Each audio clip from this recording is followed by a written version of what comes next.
Bismillahirrahmanirrahim. Para murid dan santri juga para pemirsa. Assalamualaikum warahmatullahi wabarakatuh.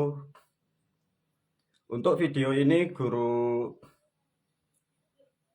menerangkan sesi yang lain. Ini sesuatu yang pokok dan vital dan super pokok. Karena video ini nanti menerangkan sejarah dan perilakunya dan bahasanya tentang yang disebut sholat. Untuk video yang lain kemarin guru sudah menerangkan Ramadan sudah, karena ini nanti pokok ya tentang sholat, maka video ini diberi judul seperti itu, Tegakkan Sholatmu. Nah, judulnya Tegakkan Sholatmu volume pertama. Video ini sudah didasari dari video yang lain ya, dari guru. Satu contoh dengan video guru dengan judul Kado untuk Umat Bangsa dan Negaraku. Nah, di situ cuma guru mengulas tidak detail atau sebagai substansi. Semoga melalui video ini nanti terurai dengan tepat dan benar sehingga para pemirsa, khususnya murid dan santri, dan lebih khusus rakyat dan bangsa negara kesatuan Republik Indonesia, dan lebih khusus juga bangsa manusia. Tatkala para pemirsa nanti siapapun paham benar tentang sejarah sholat dan apa yang dimaksud sholat, ini nanti akan menjadikan satu kesatuan, dan Islam pun akan terkuak kebenarannya, dan Islam akan menjadikan jawaban dunia. Karena mengapa? Karena kembali lagi, kesalahan sudah lama, dan Islam yang asalnya sesuatu yang istimewa menjadi rusak. Nah, untuk melalui video ini, guru karena ini sudah membahas tentang sholat, guru menyinggung tentang sejarahnya dulu ya. Karena banyak para pemirsa mengikuti bahasa guru tidak mampu.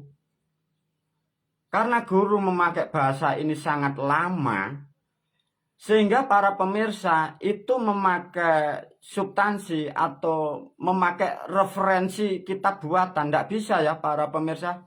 Ini dinasihati dulu sebelum guru banyak menerangkan tentang keilmuan. Kembali lagi ya. Apapun yang dibuat ya para pemirsa. Apapun kitab yang ada di dunia para pemirsa. Tidak mampu masuk ke substansi ilmuku. Pahami ini. Sehebat apapun kitab Anda di seluruh dunia, kitab Islam, tidak mampu masuk ke ilmu guru ini. Mengapa guru? Sedikit nasihat. Para murid, para santri, ada perancang dari agama Islam ya. Memang sebenarnya 9, tapi yang sangat dekat atau yang valid atau yang sangat mempengaruhi banyak tentang Islam, tentang agama Islam. Itu sudah memutuskan dulu. Bahasanya begini. Mbah, kitab ini bagaimana, agama kok seperti begini bagaimana? Satu contoh guru diberi konfirmasi begini caranya. Karena ini sangat dekatnya guru dengan beliau ya. Ini mewakili dengan bahasa Jawa yang diterima. Ger, wahai murid, wahai cucu. Quran ini satu. Itu saya pecah menjadi 30 kitab. Nah coba, Quran satu ini, Quran aja ini tidak bisa masuk ke substansi, ke ilmu guru. Karena dari ilmu, perilaku, budaya, dari Jawa, ini diterangkan dari kitab namanya Quran. Tapi tidak semua Quran seperti itu sejarahnya. Satu contoh. Quran dulu dibuat leluhur, tidak 30 juz seperti itu, tidak para pemirsa.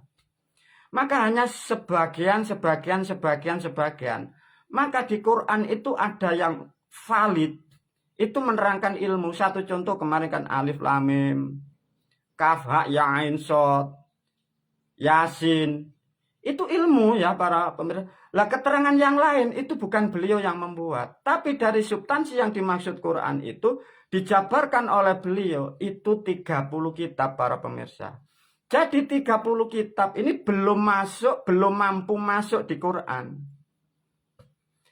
Lah 30 kitab itu apa saja guru? Guru dulu tidak sempat mempelajari karena tidak cukup waktunya. Paling tidak kan ada namanya ilmu, pernah dengar ilmu hikmah.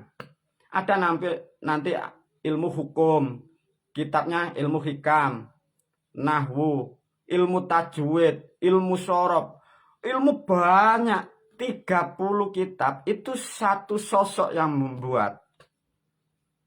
Siapa Mbak? Ya kembali lagi karena jasanya beliau. Karena sejarahnya pun juga kurang valid yang beredar. Ya beliau, Sultani Aulia Mbah Musi Abdul Qadir itu. Beliau itu sudah memesankan kepada saya selaku gurumu. Itu dibuat begitu. Maka guru dulu mau mengambil, mempelajari semua. Guru tidak mampu, waktunya tidak cukup. Sehingga guru mengambil substansi yang pokok-pokok saja. Baru ditambahi dari yang lain. Sehingga kevalitannya di situ. Artinya melalui video ini, karena sholat ini belum diurai banyak. Khususnya para pemirsa. Agar Anda paham ya. Video-videoku tidak mampu para pemirsa. Kemampuan Anda tidak mampu, saya pastikan. Karena Anda hanya memahami kitab. Yang membuat kitab ini aja panutamu itu tidak mampu masuk ke situ. Nah, untuk menggali apa yang aku sampaikan, kalian dituntut untuk cerdas, mencari banyak referensi dan menggali sejarah tentang sejarah bahasa dan sejarah kehidupan. Satu contoh guru masuk tentang sholat. Kemarin guru memakai bahasa sholat, manusia bingung. Diterangkan tentang bahasa yang simpel aja ya. Sholat.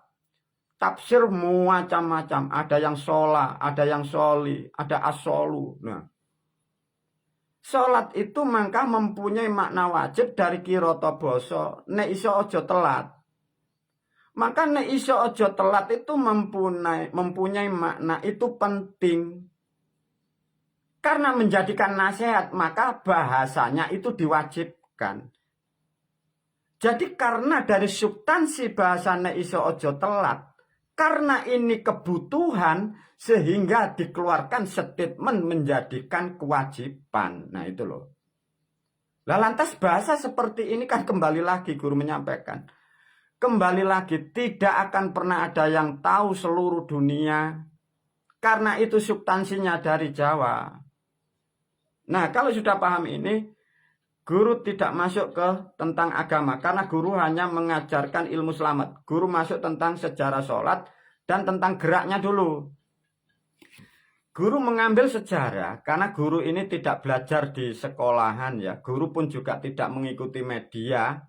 Jadi karena kembali lagi karena guru ini adalah petani. Kehidupannya di sawah, di sungai mancing.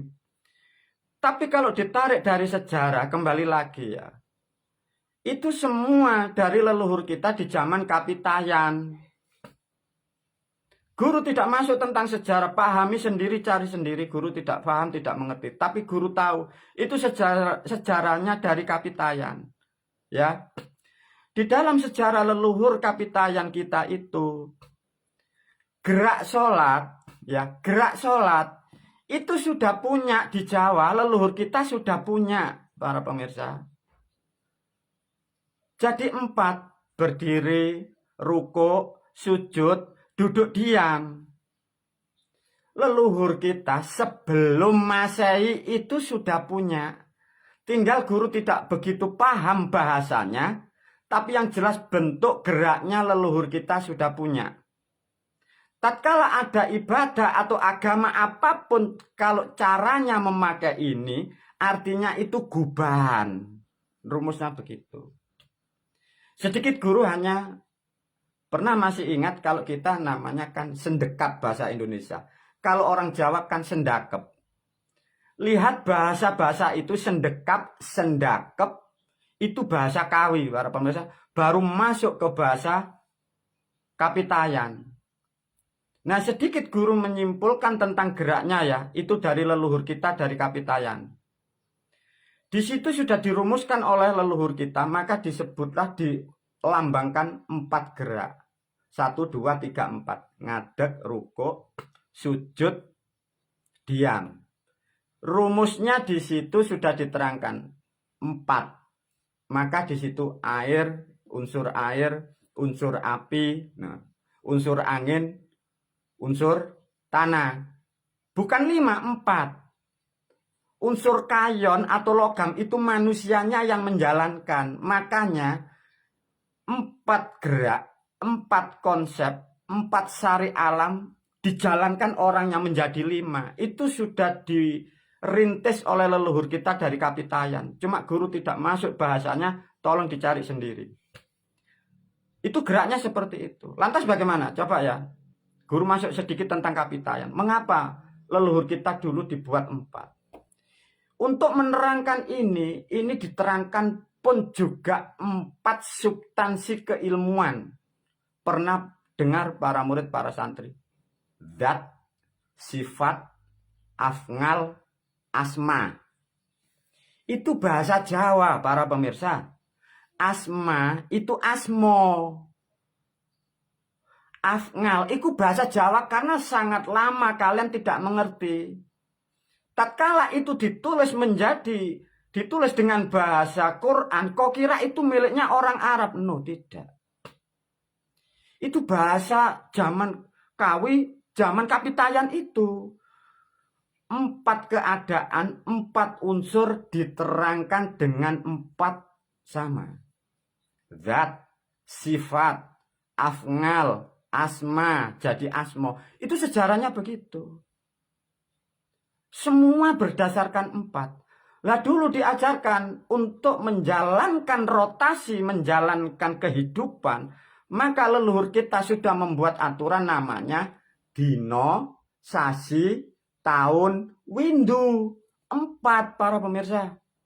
Sudah sempurna sebenarnya Islam sebelum Masehi. Tapi tidak dikitabkan, tidak dituliskan banyak. Lantas gimana? Nah, dari 4 inilah semua mengacu kepada 4. Maka di situ ada sampai asar dibuat 4, isya sampai 4. Itu sejarah rentetannya begitu, para pemirsa. Nah, tatkala nanti kemarin para murid, para santri, karena ini sudah masuk terlalu dalam ke ajaran atau ilmu leluhur kita ke Kapitayan, saya bongkar sedikit pisan.